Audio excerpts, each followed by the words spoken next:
After 3 long days on the trail, Charlotte Abbott rode into Cottonwood Creek, exhausted, but refusing to show it. She asked around for work, ignoring the usual warning that ranch jobs weren't meant for women. At the courthouse, a strange notice stopped her cold. Willow Creek Ranch, 300 acres, $1. Buyer assumes all liability. Certain it was a mistake, she went to the county clerk. He admitted the price was real, but the ranch had a troubled history. Families had left after accidents, bad luck, spooked animals, and tools mysteriously disappearing. Most folks believed the place was cursed. Charlotte felt her heart race. Sounds in the night. The last family claimed they saw shadows moving when nothing was there. He shrugged. Personally, I think it's nonsense. But superstition runs deep out here, and now nobody wants to touch the place, hence the price. I'll take it, Charlotte said, the words tumbling out before she could reconsider. The clerk blinked. You're serious? Dead serious. I have $1. You have a deed? Seems like a straightforward transaction to me. 20 minutes later, Charlotte walked out of the courthouse with a document bearing her name and the legal description of 300 acres she'd never seen. Her hands trembled slightly as she folded the deed and tucked it into her shirt. She owned land. After years of drifting, of sleeping under other people's roofs and working other people's cattle, she finally had something that belonged to her alone, even if it might be cursed. The ride to Willow Creek Ranch took longer than expected. The clerk's directions led her west out of town, then north, along a barely visible trail that wound through scrub brush and rocky outcroppings. The landscape grew increasingly isolated, the signs of human habitation fading with each mile. When the ranch finally came into view in the late afternoon light, Charlotte's first reaction was disappointment so sharp it felt physical. The clerk hadn't been exaggerating about the property being sold as is. The main house sagged in the middle like a swayback horse, its front porch missing several boards. The barn was in slightly better condition, but listed noticeably to the left. Fencing lay in tangles across what might have once been pastures, and tumbleweed had piled against every vertical surface. It was without question the sorriest piece of property Charlotte had ever seen. It was also hers. She dismounted and stood for a long moment, taking it all in. Silver stamped impatiently, eager for water and rest. Charlotte led her mare toward what she hoped was a functioning well near the house, and was relieved when the pump creaked to life after several hard pulls. The water that eventually spluttered out was cold and clear. At least that was something. While Silver drank, Charlotte approached the house. The front door hung partially open, swaying slightly in the breeze. She pushed it wider and stepped inside, waiting for her eyes to adjust to the dim interior. The place smelled of dust and abandonment. Furniture remained: a table, a few chairs, an iron bed frame, in what must be the bedroom, all covered in a thick layer of grime. Sunlight streamed through gaps in the roof, illuminating dancing dust motes. In the kitchen area, Charlotte found a stove that looked functional, and a few tin plates and cups left behind by previous occupants. It was depressing, but it wasn't hopeless. She'd slept in worse places. After settling Silver with some grain Charlotte had bought in town, she decided to inspect the barn before full darkness fell. The structure was larger than it appeared from a distance, with multiple stalls and a hoft accessible by a ladder. Most of the stalls were empty and thick with old straw and cobwebs. But as Charlotte moved deeper into the barn, something made her stop. Fresh manure. Not old and dried, but recent. Within the last day or two, her hand moved instinctively to the pistol at her hip as she scanned the shadows. If someone's in here, show yourself. I'm the new owner, and I'm armed. The response was immediate and unexpected. A deep rumbling snort from the last stall, followed by the sound of something large moving in the darkness. Charlotte approached cautiously, her eyes gradually making out a shape in the gloom. When recognition finally came, she felt her breath catch. A horse stood in the stall, watching her with an intensity that was almost unnerving. But this wasn't some gentle farm horse or abandoned nag. This animal was massive, easily the largest horse Charlotte had ever seen up close. In the dim light, his coat appeared to be a deep reddish brown, almost like burnished rusty, though it was hard to tell beneath the dirt and neglect.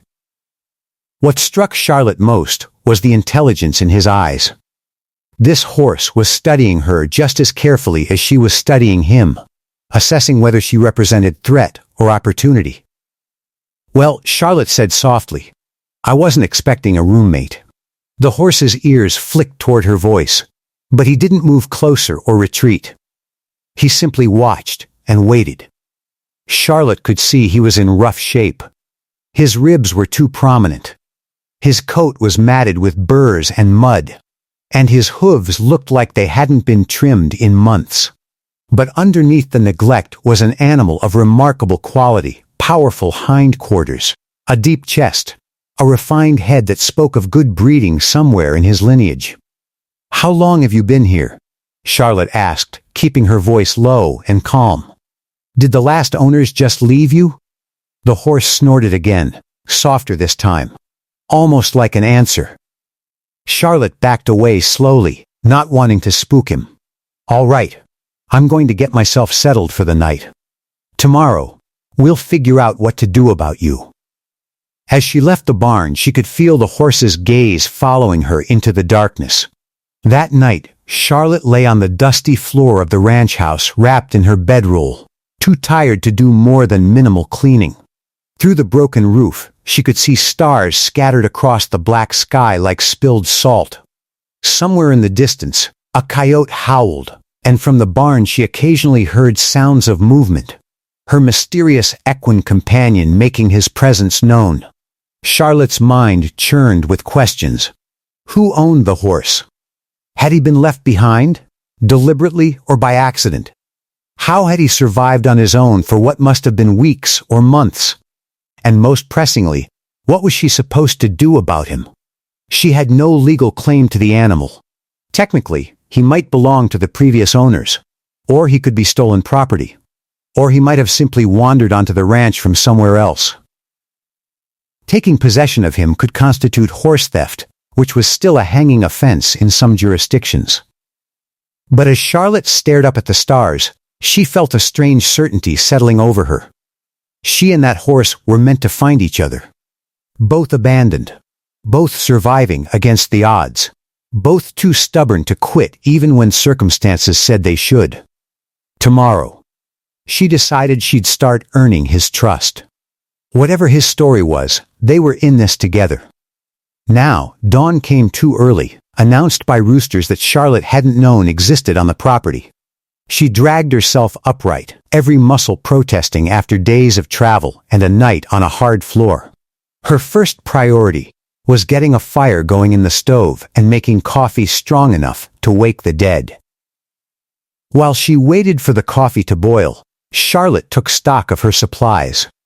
She had enough food for maybe a week if she was careful, a small amount of grain for silver, and exactly $17.32 to her name. Not much to build a new life on, but she'd managed with less before. After forcing down some hardtack and dried beef, Charlotte filled a bucket with water and headed to the barn. Silver nickered a greeting, but Charlotte's attention was on the last stall where the big rustic-old horse waited. He was standing alert when she arrived, clearly having heard her approach. In the morning light streaming through gaps in the barn walls, Charlotte could see him more clearly. His coat really was a remarkable shade of rusty, like a new penny. His mane and tail, though tangled, were long and full, and those eyes, dark and knowing, tracked her every movement. "Good morning," Charlotte said quietly. "I've brought you some water. I'll set it right here." She placed the bucket just outside the stall, within his reach, but not so close that he'd feel cornered. The horse eyed the bucket, but made no move toward it while she was near. Charlotte grabbed a pitchfork and began the unpleasant task of mucking out Silver's stall, keeping up a steady stream of conversation. I figure we should get properly introduced. My name's Charlotte Abbott. I bought this place yesterday. Though calling it a purchase seems generous when it only cost $1. I'm guessing you've been here longer than me. Got a name? No, of course you don't. Or if you do, you're not telling. She worked methodically, filling the wheelbarrow with old straw and manure, then wheeling it outside to dump in what looked like it had once been a manure pile. When she returned, she noticed the big horse had moved closer to the water bucket, though he still hadn't drunk from it. I know you don't trust me yet, Charlotte continued. That's smart. Trust should be earned, not given freely. But here's my situation. I can't keep calling you horse or you. Seems disrespectful. So, I'm going to give you a name, at least temporarily. How about Rusty? Because of your coat. Simple, but it fits. The horse's ears swiveled toward her voice, and Charlotte chose to interpret that as acceptance. Over the next several hours, she worked on making the barn more livable for both horses. She found a surprising amount of usable hay in the loft, dry and still sweet-smelling despite its age. She cleaned and filled water troughs. She repaired a broken gate on one of the stalls, and all the while she talked to Rusty, letting him get used to her voice, her scent, her presence. By mid-afternoon, Rusty had drunk the water she'd left, and had even accepted a small offering of hay, though he still wouldn't let her within 10 feet of him. Progress, Charlotte thought. Slow, but progress nonetheless. The next week fell into a rhythm. Charlotte would wake with the sun, tend to both horses, then spend her days working on urgent repairs around the property. The house needed the most attention. Patching the roof with boards salvaged from a collapsed shed, sweeping out months of accumulated dirt and debris, making the place minimally habitable. It was exhausting work, made harder by the summer heat and her dwindling supplies. But every morning and evening she made time for Rusty. She'd bring him fresh water and hay, clean around his stall, though never inside it while he was present, and talk to him about her day, her plans, her past. She told him about growing up on a small farm in Missouri, about losing her parents to fever, about the years of drifting from job to job, never quite finding where she belonged. Rusty listened with those intelligent eyes, never approaching, but never fleeing either. It was a careful dance between two weary souls, each waiting for the other to make the first move toward real connection. The breakthrough came on the 8th day.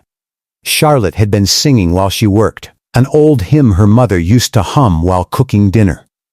She wasn't paying much attention to Rusty's stall, focused instead on replacing a broken board and silver section of the barn. She didn't notice Rusty had left his stall until she turned around and found him standing less than 5 feet away. His head lowered, his ears forward with curiosity rather than aggression. Charlotte froze mid-motion, hardly daring to breathe. They stood like that for what felt like an eternity. Woman and horse, each evaluating the other, the moment balanced on a knife's edge. Then, Charlotte did something that surprised even herself. She sat down on the barn floor, making herself smaller, less threatening. She resumed singing soft and low, keeping her hands visible and relaxed. Rusty took one step forward, then another. Then he stretched his neck out and touched his nose to Charlotte's outstretched hand, his whiskers soft against her calloused palm. "Hello, Rusty," Charlotte whispered, tears unexpectedly stinging her eyes. "It's good to finally meet you properly." After that day, things changed rapidly. Rusty began following Charlotte around the property, keeping a respectful distance, but clearly interested in what she was doing. He'd whinny when he heard her voice in the morning. He started accepting treats, apples she'd bought on her last trip to town, carefully cut into pieces. Most significantly, he allowed her to touch him. At first, just his neck and shoulders, always with slow, deliberate movements that gave him time to move away if he chose. But gradually, as trust built between them, Charlotte was able to run her hands over his entire body, assessing the condition he was in. What she found concerned her. Beyond the obvious malnutrition and neglected hooves, Rusty had old scars, rope burns on his passons, what looked like whip marks on his hind quarters, and a poorly healed injury on his left foreleg. Someone had treated this magnificent animal badly, and Charlotte felt anger kindle in her chest at the thought. "Nobody's going to hurt you again," she promised him one evening, as she carefully worked tangles out of his mane with her fingers. "Not while I'm here." The work of transforming the ranch from disaster to functional operation was slow and often discouraging. Charlotte quickly realized her limited funds wouldn't stretch far enough to buy everything she needed. She made do with what she could salvage, trade for, or improvise. Fencing was her biggest challenge.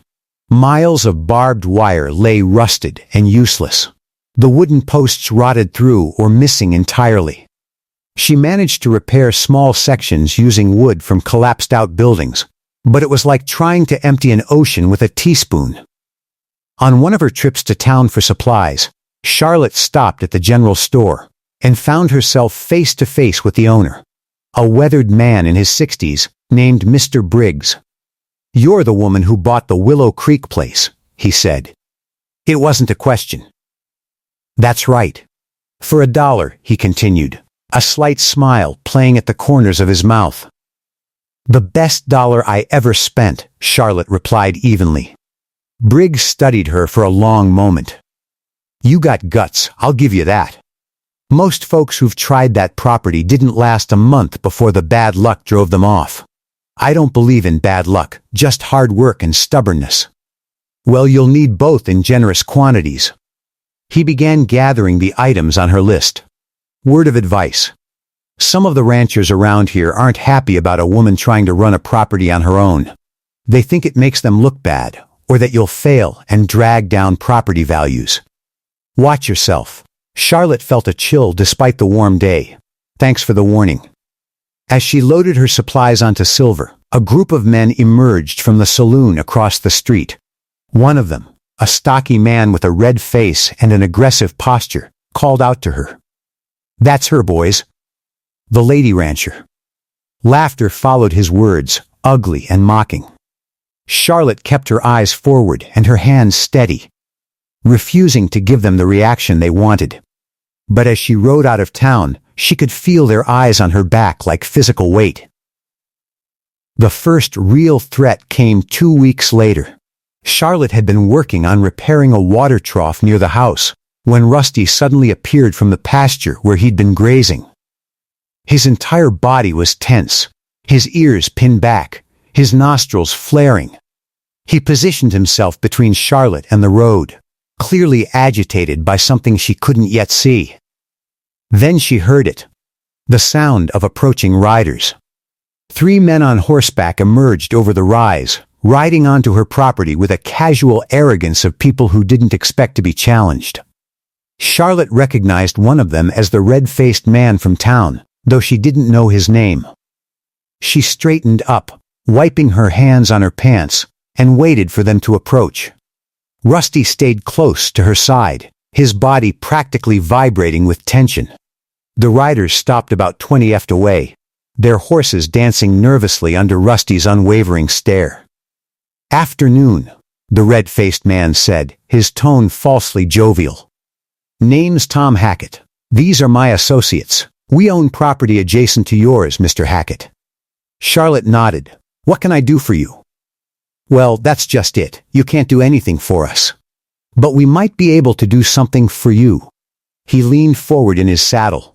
"See this land you bought? It's no good. Cursed. Some say you're going to fail. Same as everyone else. So, we're here to make you a fair offer. We'll take the property off your hands for $20. That's 20 times what you paid for it. Can't say fairer than that." Charlotte felt Rusty shift beside her, moving even closer. "The property isn't for sale at any price." Hackett's smile faded. "Now don't be stupid about this. A woman alone can't run a ranch. You got no help, no money, and winter's coming. You'll be begging us to take it off your hands in a few months anyway. Might as well save yourself the trouble and sell now. I appreciate your concern, Charlotte said, her voice cold as winter steel. But my answer is no. This is my land legally purchased. If you have no other business here, I'd appreciate you leaving. One of the other men, younger and meaner looking than Hackett, spat in the dirt. That's a fine L-looking horse you got there. Wouldn't want anything to happen to him. The thread hung in the air like smoke.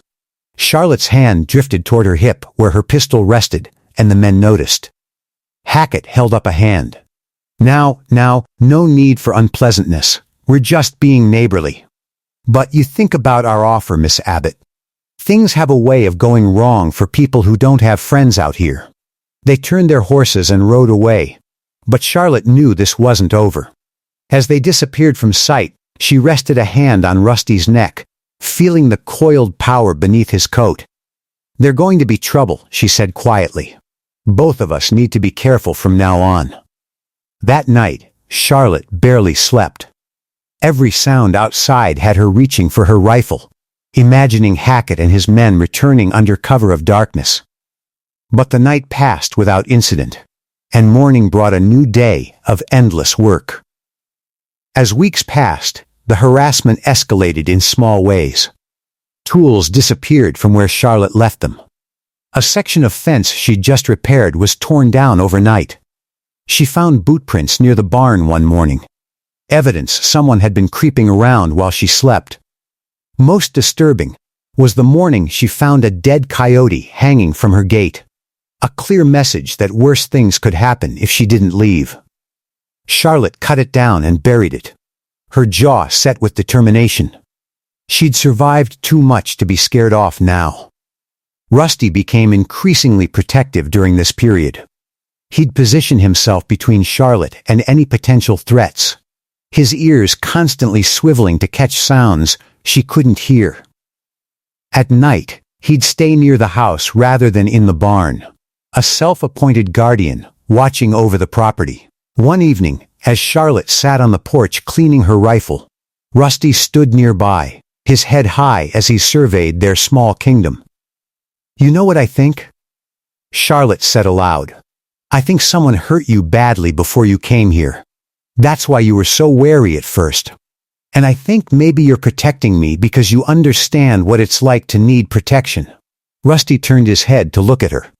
And in that moment,